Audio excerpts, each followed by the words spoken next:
Ya Nur,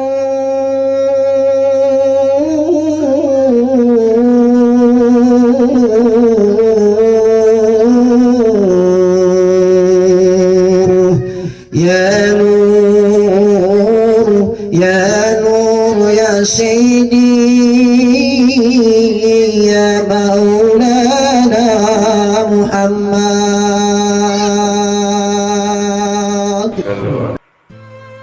Assalamualaikum warahmatullahi wabarakatuh. Alhamdulillahi rabbil alamin. Alhamdulillahi rabbil arsyil majid. Alhamdulillahi rabbil arsyil karim. Ya Allah, ya jalali wal ikram. Allahumma salli wa sallim wa yubarik ala sayyidina Muhammad wa ala ali sayyidina Muhammad. Ya Allah, Zat yang mulia, Zat yang agung, Zat yang penuh dengan kebijaksanaan dan hikmah.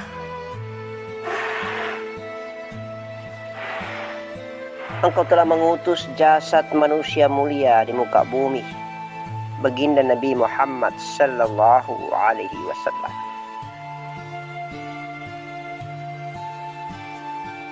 Insya Allah, Nabi yang mulia ini buta huruf. Nabi yang mulia ini tidak bisa membaca. Tapi dengan kebesaran dan kuasa-Mu, karena sumber huruf dan bunyi itu dari diri-Mu ya Allah, maka Nabiku, Datoku yang mulia dicintai oleh-Mu, dikasihi oleh-Mu dan disayang oleh-Mu, mampu membacanya dengan kekuasaan dan kebesaran-Mu yang tiada pernah terlepas, wahai Zat yang mulia. Darah yang mengalir, daging yang membungkus tulang,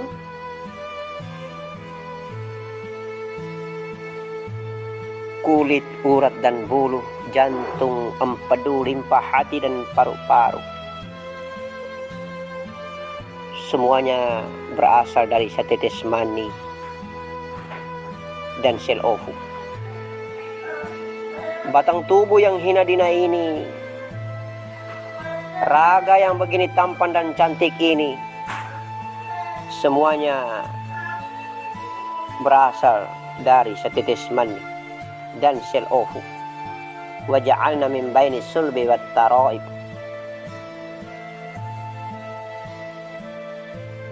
Telah terpancar tulang sulbi ini dengan setetes mani, tulang sulbi laki-laki. Allah, begitu mulianya Engkau mengukir setetes mani itu menjadi darah, merubahnya menjadi daging, menjadi tulang, menjadi kulit, urat, bulu, jantung, empedu, limpa hati dan paru-paru. Sebuah desain arsitek yang begitu bagus dan konstruksi yang begitu indah dan tidak mampu didesain, diskonstruksi oleh hamba-Mu yang bernama manusia ini. Rabbah, Allah, Allahu Allah. Ketika raga yang begitu mulia dibentuk rupa dengan tampan dan cantik,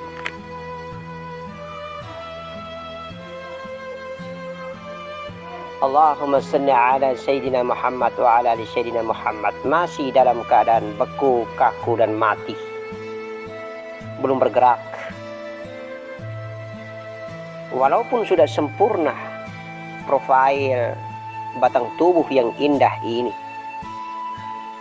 lebih indah bentuknya dari golongan jin dan para malaikat.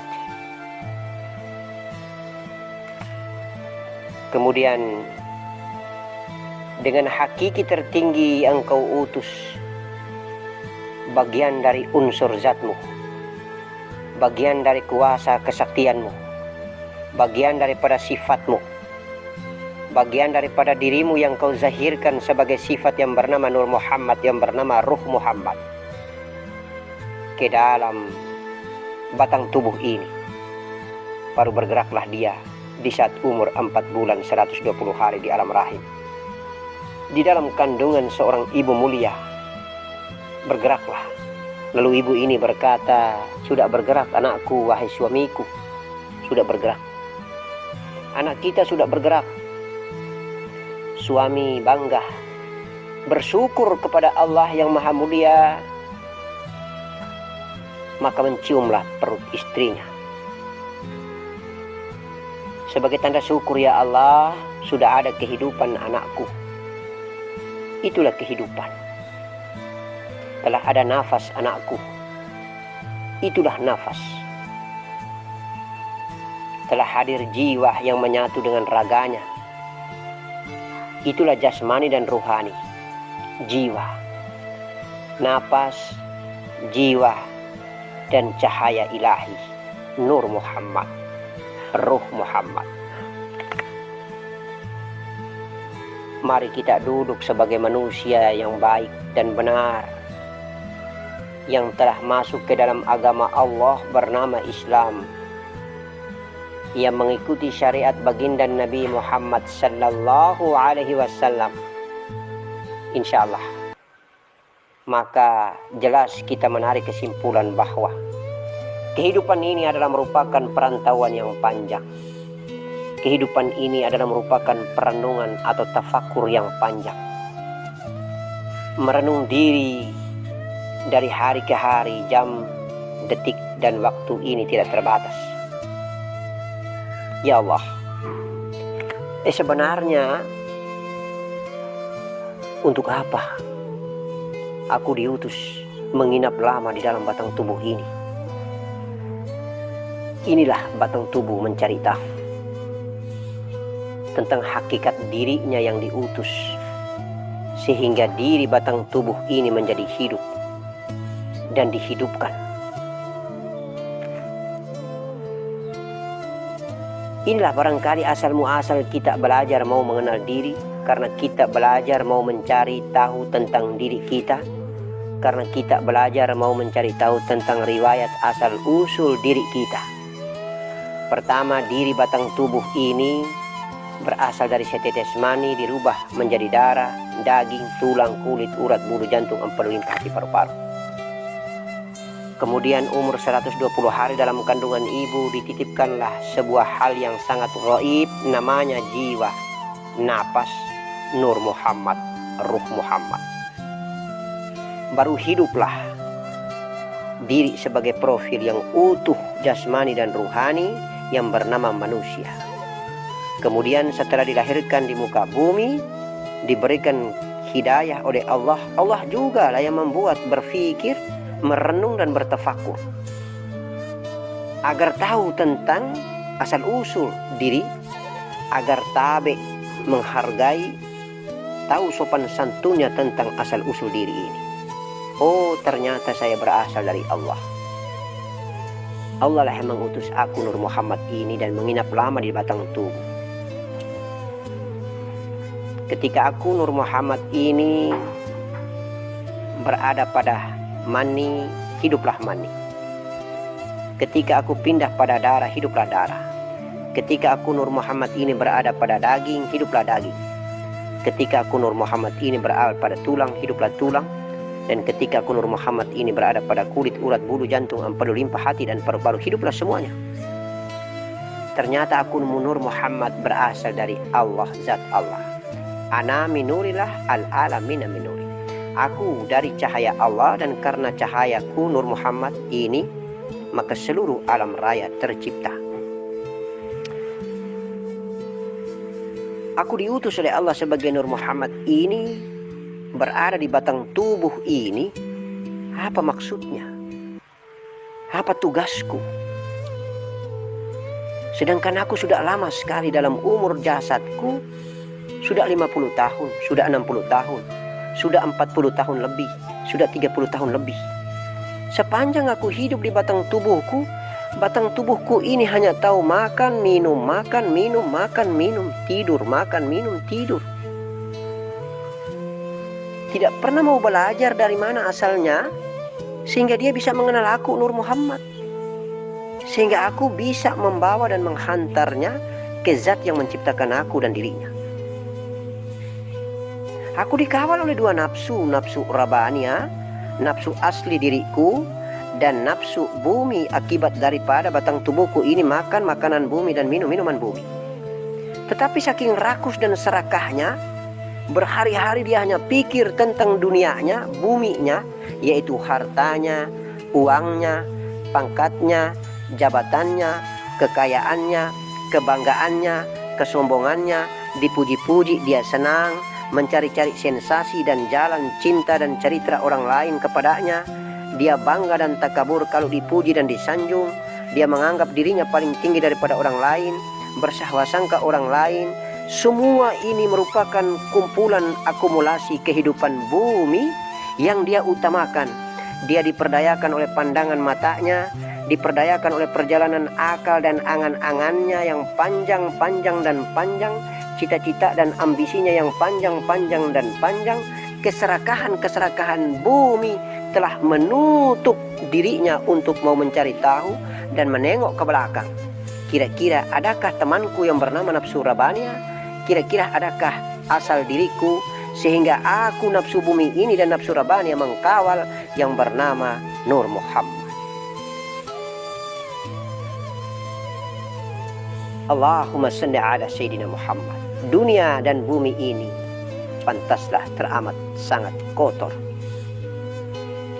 Begitu seperti lumpur yang menutupi pancaran cahaya sinar Nur Muhammad melalui nafsu rabania, nafsu mutmainnah, maka sama sekali bumi melalui nafsunya tidak pernah lagi ingat dan sadar.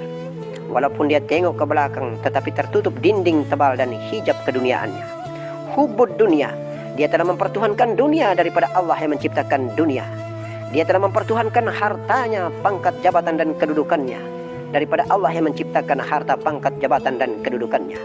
Dia telah bangga dan takabur lalu menganggap remeh orang lain, sementara dia sudah mulai mengkafir-kafirkan dan mensesat-sesatkan orang lain. Allahumma salli ala Sayyidina Muhammad wa ala ali Sayyidina Muhammad. Padahal gawean prerogatif Allah, hak otokrasi daripada Allah subhanahu wa ta'ala. Hak diri yang merenung diri, agar diri mengenal diri, agar diri tahu diri dan tidak lupa diri, agar diri tidak menyombongkan diri, karena pantas yang menyombongkan adalah zat yang menciptakan diri.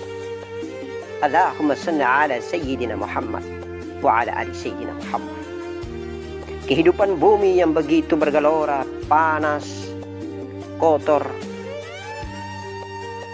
banyak tertutupi lumpur yang begitu tebal, membuat daya pancar Nur Muhammad yang begitu dahsyat tidak bisa tembus sampai ke tingkat darah, daging, tulang, kulit, urat, bulu, jantung, empedu, limpa, hati dan paru-paru. Tidak akan terpancar sampai ke tingkat perjalanan angan, akal, otak dan daya fikir, imajinatif, imajinasi yang cukup panjang. Subhanallah. Kadang nafsu rabania ini mengajak untuk berbuat kebaikan, potensi ketakwaan, tetapi ditegur oleh nafsu bumi. Kalau mau menginfakkan, mau mensedekahkan, amal fatihah, amal zikrullah, amal ibadah, apapun juga, hartanya kah, fikiran dan otak serta ilmunya kah, selalu saja ditegur dan dihadang oleh nafsu bumi dengan berbagai macam debat rivalitas argumentatif yang sungguh luar biasa. Akhirnya kadang dimenangkan oleh nafsu bumi, kadang pula dimenangkan oleh nafsu rabania. Itulah debat rivalitas.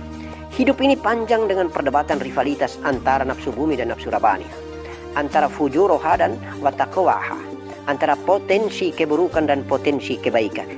Akallah yang berada di tengah, karena Allah berfirman dalam hadis qudsinya, aku menciptakan mahaligai dada yang terindah. Di balik dada ada kolbi, di balik kolbi ada fuad atau akal, di balik fuad ada sagofa atau budi, di balik itu ada Nur Muhammad, ada rasa, ada sir, ada rahasia, ada aku, Allah subhanahu wa ta'ala. Insyaallah.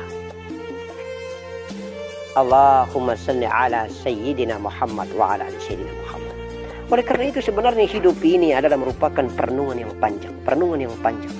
Kalau kita duduk merenung diri sendiri, maka coba perhatikan baik-baik. Apabila ada tetangga yang melakukan aktivitas baru kita di sebelah mulai merasa resah dan gelisah, hati-hati. Itu tandanya bahwa godaan nafsu bumi yang akhirnya membuat kita tidak merenung dan menganalisa diri, tetapi justru kita resah dan gelisah dengan orang di luar diri kita. Tetapi kalau kita merasa resah dan gelisah daripada perbuatan-perbuatan kebaikan dan ibadah yang dilakukan oleh tetangga kita, maka insya Allah itu adalah hidayah. Contohnya kalau dia melaksanakan sholat, melaksanakan ibadah yang begitu baik, lalu kita merasa terharu, terenyuh di hati kita, tergoda di hati kita, ya Allah, apakah saya mampu seperti dirinya, maka itu hidayah. Tetapi kalau tetangga sebelah memiliki pangkat jabatan, kedudukan yang tinggi, memiliki harta yang lebih, kemudian kita mulai merasa gelisah dengan keberadaan dunianya ini, maka hati-hati. Kita sudah terpesona dan terpedaya dengan arus aktivitas bumi yang akhirnya membuat kita lupa dan sadar diri bahwa hidup ini hanyalah sementara. Pujian itu cuma sementara, jabatan cuma sementara, pangkat kedudukan sementara, harta pun cuma sementara. Ingat baik-baik, apabila engkau infakkan, bagikan hartamu, maka hartamu tidak pernah akan hilang. Karena engkau hanya menitip saja hartamu pada orang yang kau infakkan. Sementara hartamu akan kau ambil kembali pada saat engkau meninggalkan dunia. Oleh karena itu Abah sering mengatakan bahwa dengan menginfakkan hartamu, maka deposito terbaik, simpanan terbaik di bank-bank Allah, di bank amal, di Baitul Mal, Baitul Zawriyah, Baitul Nur, Baitul Hakiki, Baitul Saru'ah, Baitul Zaunur, Baitul Zawhu, Baitul Samu'ih. Insya Allah di Al-Malakuti Ruh wa Al-Malakuti Nur, disimpan dengan manajemen yang begitu indah oleh malaikat Zabaniyah, dan pada saat engkau meninggal nanti akan diserahkan kembali hartamu yang telah kau titipkan melalui infak dan sodakoh di muka bumi. Allahumma salli ala Sayyidina Muhammad wa ala ali Sayyidina Muhammad. Solatlah, karena hanya ada bau, warna dan rasa. Ingat baik-baik, hanya ada bau, warna dan rasa dalam kehidupan material jasad ini. Dalam perjalanan pengalaman kehidupan bumi, hanya ada bau, warna dan rasa. Engkau makan pun ada bau, warna dan rasa. Engkau membuang tinja daripada sampah makanan pun ada bau, warna dan rasa. Bau itulah bumi, warna itulah malakuti ruh wa al-malakuti nur, warna itulah Nur Muhammad, rasa itulah zat Allah. Oleh karena itu hidup itu hanya ada tiga: alam semesta raya maya pada, bumi, bau, negeri malakut, warna penuh dengan cahaya karena Nur Muhammad, dan rasa negeri Allah, tidak ada bau, tidak ada lagi warna, tidak ada lagi bunyi, tidak ada lagi huruf, tidak ada lagi alam semesta raya maya pada, tidak ada lagi negeri malakut. Negerinya hampa, itulah rasa. Pada saat engkau tidak lagi merasakan adanya rasa, itulah sejati Allah. Pada saat engkau tidak sadar bahwa engkau tidak sadar, itulah sejatinya Allah. Tetapi engkau sadar bahwa engkau tidak sadar, maka belum sejati. Engkau rasa bahwa engkau tidak rasa, maka belum sejati. Sampai dengan engkau tidak rasa bahwa engkau tidak rasa, sampai engkau tidak sadar bahwa engkau tidak sadar. Plak, hilang. Plak, hampa. Insya Allah tidak ada lagi warna, tidak ada lagi bau, tidak ada lagi. Yang ada hanyalah Allah. Assalamualaikum warahmatullahi wabarakatuh.